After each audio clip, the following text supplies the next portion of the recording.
যে আপনার নবী করিম সাল্লাল্লাহু আলাইহি সাল্লামের প্রিয় সাহাবারা আনসার যারা ছিলেন বলেছিলেন দুটো খেজুর গাছ থাকলে মক্কার লোকদের জন্য একটা খেজুর গাছ, হিজরতকারীদের জন্য একটা খেজুর গাছ, দুখানা ঘর থাকলে একটা ঘর আমার ভাইদের জন্য। আজ তার প্রমাণ দিতে পারলে না। আমি নাজমুল হক বলছি, ভারত সরকার যদি অনুমতি দিত, ভারত সরকার যদি অনুমতি দিত, তো আমার জেলা মুর্শিদাবাদ গরিব জেলা, অভাবী জেলা, পিছিয়ে পড়া জেলা, ভারতবর্ষে 115টা জেলা পিছিয়ে পড়া জেলা, তার মধ্যে 89 নম্বরে নাম আছে মুর্শিদাবাদের। তবু ওই গরিব জেলার সন্তান হয়ে বলছি, আলেম ওলামাদের নিয়ে বলছি, আমরা যে সংগঠন করি 7,52,826 জন সদস্য রয়েছে। এই লোকের দায়িত্ব নিয়ে বলছি 8 লক্ষ লোককে আমরা এই জায়গায় দিতে পারতাম যদি ভারত সরকার অনুমতি দিত ইনশাআল্লাহ। কিন্তু তোমরা পাশে দাঁড়াওনি, তার জন্য তোমাদের ফাঁসির মঞ্চে। আর আমাদের দেশের আলেম ওলামা যে মতলম্বী হোক না কেন, সেই মতলম্বীর বড় মুরব্বীরা সবাই রাস্তায় নেমেছেন। কেন জুলুম হবে, কেন মসজিদ কেন হবে? কোর্টে গেছি, কাছারিতে গেছি, আমরা কিন্তু থামেনি। লাভ হচ্ছে তার ভারতের মাটিতে। আমাদের প্রতিও এখনো সেই জুলুম নেমে আসেনি। আমরা যে কোনো অত্যাচার এবং জুলুমের প্রতিবাদ করব। আমরা according to Indian constitution, Hindu মুসলমান শিখ ইসাই কাঁধে কাঁধ মিলিয়েই এই যে কোনো অত্যাচারী শাসকের বিরুদ্ধে আমরা খড়গ হস্তে দাঁড়াবো, বলুন ইনশাআল্লাহ। আল্লাহ রাসূল সাল্লাল্লাহু আলাইহি ওয়াসাল্লাম বলেছেন, মান রাআ মিনকুম মুনকারান ফালিয়ুগাইয়িরু বিয়াদিহি, তোমরা যে কোনো কেউ যদি অন্যায় দেখো তার প্রতিবাদ করো বাহুবল দ্বারা। যদি নাই বা পারো জবান দ্বারা বলো, নাও যদি পারো অন্তরে ঘৃণা করো। ওয়াদালিকা যাফুল ঈমান, এই 3 নম্বরটা হচ্ছে ঈমানের নিম্ন স্তর।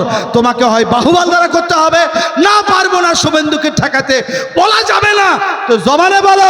তাও যদি না পারো তাহলে অন্তরে ঘৃণা করা যাবে। এটা তো যদি না থাকি তার শূন্য শোনেন। হযরতে আবু সাঈদ খুদরী রাদিয়াল্লাহু তাআলা জারির ইবনে আব্দুল্লাহ রাদিয়াল্লাহু তাআলা বলেন, নবী করিম সাল্লাল্লাহু আলাইহি ওয়াসাল্লাম বলেছেন, মা মির রাজুলিন ইয়াকুনু ফি কওমিন ওয়া ইয়ামালু ফীহিম বিল মাআসি, তোমার সমাজে কোনো লোক, কোনো নেতা, কোনো ব্যক্তি, কোনো লোক যদি অপরাধ করে আর তোমাদের গ্রামের লোক, সমাজের লোক, এলাকার লোকের ক্ষমতা থাকে আইয়ুগাইয়িরু আলাইহি, আর অপরাধ থেকে তাকে বিরত করতে পারবে, ওয়ালা ইউগাইয়িরুন, তা সত্ত্বেও অন্যায় থেকে তাকে প্রতিরোধ করে না, বিরত করে না, দূরে সরায় না। তা আল্লাহ নবী সাল্লাল্লাহু আলাইহি সাল্লাম বলেছেন, শোনো আমার উম্মতেরা, শোনো, বিইকাবিল্লাহি ক্বাবলা আইয়ামুতু, অন্যায়কারী দেখা সত্ত্বেও প্রতিবাদ করলে না, একে দূরে থাকার ক্ষমতা থাকা সত্ত্বেও তোমরা প্রতিরোধ করে তুললে না, প্রতিবাদ করলে না, ইমানের 3টা শ্রেণীর কোনটার মধ্যে থাকলে না, তো মৃত্যুর পূর্বে তোমাদের প্রতি আল্লাহর গজব নেমে আসবেই। আল্লাহ আমাদের নিরাপত্তা দান করুন, বলুন আল্লাহুম্মা আমিন। আমাদের আমল করার তৌফিক দান করুন, বলুন আল্লাহুম্মা আমিন। তো পেয়ারে হাজিরিন, আমাদের দেশে এখনো আল্লাহর রহমতে আমরা অনেক ভালো আছি, জোরে বলুন আলহামদুলিল্লাহ। এখনো ভালো আছে এবং ভালো থাকবো, বলুন ইনশাআল্লাহ। ভালো থাকার কতগুলি সোপান আছে। ওই যে বললাম না যে ফাঁসি, ওখানে কত হচ্ছে, এখানেও শোনেন। আমারই 1 ক্লাস আগে পড়তো দারুল উলুম দেওবন্দে, মুফতি আব্দুল কাইয়ুম সাহেব বেঁচে আছেন। কোনদিন পারলে এলাকায় তাকে পাঠাবো। গুজরাটে বাড়ি, অক্ষয়ধাম মন্দিরে বম ফেলেছে তার অজুহাতে তাকে বন্দি করা হয়। 1 নয় 2 নয় 12 বছর জেলে থাকেন। নিম্ন কোর্টে ফাঁসি, গুজরাটে নিম্ন কোর্টে ফাঁসি, হাইকোর্টে ফাঁসি। এবার বাপ মা দেখা করতে এলেন, স্বামী স্ত্রী দেখা করতে এলেন, ফাঁসি হয়ে গেছে। তো মৌলানা আব্দুল কাইয়ুমের জন্য তার মা স্ত্রী চোখে পানি আসছে, আশায় স্বাভাবিক। জ্যান্ত বাপ, তার সামনে যদি বলা হয় যে তোমার ছেলে ফাঁসি হবে, ও বাপ মাকে কষ্টটা কত লাগে কোনো বাপ মার অভিজ্ঞতা নাই, আমাদের কারো হয়নি। ভেলোরে গেছিলাম একবার, এই ওয়াজ করতে করতে 4 ঘন্টা 10 মিনিট ওয়াজ করে গলা বসে গেছিল। কেউ বললো নাক অপারেশন, কেউ বললো গলা অপারেশন করতে হবে। ভেলোরে গেছিলাম, তো ওখানে গিয়ে একটা মসজিদে দেখছি খাটলিতে লেখা আছে একটা উর্দু কবিতা। স্কুল আমি বললাম, তো ইয়াং মাস্টার মশাইরা বললো, স্যার এটা উর্দু কবিতা বটে, কিন্তু সিনেমার ডায়লগও বটে, সিনেমাতে আছে শব্দটা, কাজে আমাকে আপনারা সিনেমার ধরেন না। আমি মানে ভেলোরের জামে মসজিদের খাটলিতে লেখা দেখেছি। খাটলি বোঝেন, লাশ নিয়ে যায় না, কি বলে ওটা আপনাদের এলাকায়? খাটলি বলে। খাটলিতে লেখা আছে, কি লেখা আছে? दुनिया में सबसे भारी बोझ, दुनिया में सबसे भारी बोझ कौन सा है? পৃথিবীতে সবচাইতে বড় বোঝা কোনটা? তো উত্তরে লেখা আছে, পাশের খাটলিটাই দুটো থাকে, লেখা আছে बाप के कंधों पर बेटे का जनाजा। বাপ জীবনে সন্তান মানুষ করার জন্য অনেক বোঝা বইতে পারে, কিন্তু বাপ অক্ষম হয়ে যায় যদি তার ছেলের লাশটা খাটলিটা নিজের কাঁধে নিতে হয়। তো এটা বাপের কাছে সবচাইতে ভারী বোঝা। বুঝতে পেরেছেন বাপেরা? কোনো বাপ চাই না যে তার জীবদ্দশায় তার ছেলের জানাজা নিয়ে যেতে হয় তাকে। প্যারা হাজিরে বুজুর্গ দোস্ত রাজিজ, তো আব্দুল কাইয়ুম সাহেব ফাঁসির অর্ডার হয়েছে, জেলে আছেন, 6 মাস সুযোগ দিয়েছে সুপ্রিম কোর্টে আপিল করার। তো বাপ এসে বলছে, বাবা তুমি চিন্তা করো না, আমাদের বাড়ি ঘর যা কিছু আছে সব বিক্রি করে বাকি সুপ্রিম কোর্ট যাব। তো মুফতি আব্দুল কাইয়ুম সাহেব বললেন, আব্বা শোনেন, আমি এই ব্যাপারে নিষ্পাপ, বমও বুঝি না, মন্দিরে বম মারাও বুঝি না, নিষ্পাপ আমি, তাও আমার ফাঁসি হয়ে গেছে। তা আপনার কাছে অনুরোধ করছি, আপনার এই পোতা থাকলেও বৌমা থাকলো জমি জায়গাগুলি আপনারা নিয়ে বাকি সংসার চালান, আমি আর ছাড় পাবো না, আমার জন্য সুপ্রিম কোর্টে কেস করে লাভ নেই। এরা ফাঁসি দিব মনে করেছে, তখন দেবেই, কারণ আমি নিরপরাধ, আমি কোনো অপরাধ করি নাই। চাপিয়ে দিয়েছে ফাঁসি তো ফাঁসি, মেনে নেন আমার রক্তের বদৌলতে ভারতবর্ষের বাকি আলেম ওলামারা যদি বেঁচে যায়। তাই কি বাপ আর মানতে চায়?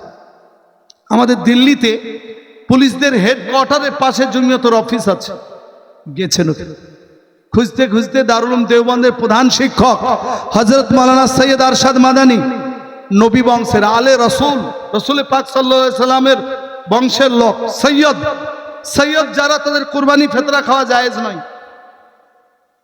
তিনার কাছে, হুজুর আমার ছেলের ফাঁসি হয়েছে, তা আমাদের জমিয়তের লিগাল সেল আছে, বিনা পয়সায় কেস লড়ে দেওয়া হয়, এইরকম কেস পড়লে সৈয়দ আরশাদ মাদানী সাহেব খোঁজ পাওয়ার পর আলিমে দিন পীরে কামিল তার লিগাল সেলের লোককে ডাকলেন, সুপ্রিম কোর্টে কেস করালেন, আপিল করালেন, যা কাগজপত্র ছিল প্রমাণ সব, কেস চালু হলো।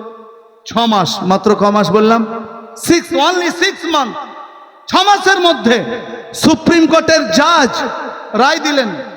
শোনেন সে রায় কি বললেন, যে মুফতি আব্দুল কাইয়ুম সাহেব যার ফাঁসি হয়েছে, এ পর্যন্ত সমস্ত রকমের এভিডেন্স দেখে আজ ফয়সালা করা হলো যে মুফতি আব্দুল কাইয়ুম বেকসুর খালাস। জোরে বলুন নারায়ে তাকবীর, আল্লাহু আকবার।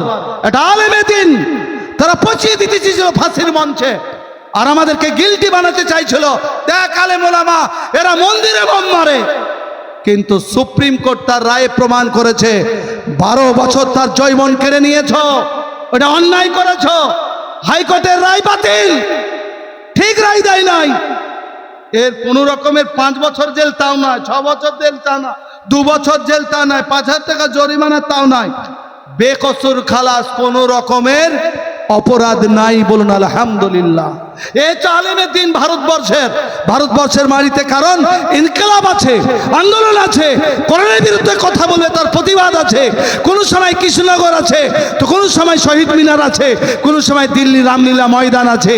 এখানকার আলেম ওলামারা বুঝেন যে according to Indian constitution, subject to public order, morality and health and to the other provision of this part, all persons are equally entitled to freedom of conscience, shall have the right to profess, practice and propagate religion. Article 25 ভারতবর্ষের জাতীয় সংবিধানের 25 নম্বর ধারা অনুসারে প্রত্যেকটা নাগরিক subject to public order, নর for Hindu নর for Muslim, না মুসলমানের জন্য আলাদা না হিন্দুর জন্য আলাদা, প্রত্যেকেরই অধিকার রয়েছে। তারা তাদের মতন করে ধর্মকর্ম করবে, কেউ বাধা দিতে পারবে না। কাজী মারতে তামতাক আমার নবীর আদর্শ এবং কোরআনী নীতির প্রতি আমরা অটুট থাকবো, বলুন ইনশাআল্লাহ। এই সুযোগ, এই আমরা সংবিধানের অধিকার বলেই চলছি, এটাই নাদের কালপিঠ ঠেকাচ্ছে। শোনেন, আমাদের বহির্বিশ্বে অনেক প্রমাণ দিতে হয়েছে। একটা দেশ আছে কম্বোডিয়া, শুনেছেন আপনারা? কম্বোডিয়া আপনারা গুগল খুলে দেখেন, ওই 1 কোটি মতন লোক বাস করে। বেশিরভাগ হচ্ছে বৌদ্ধ।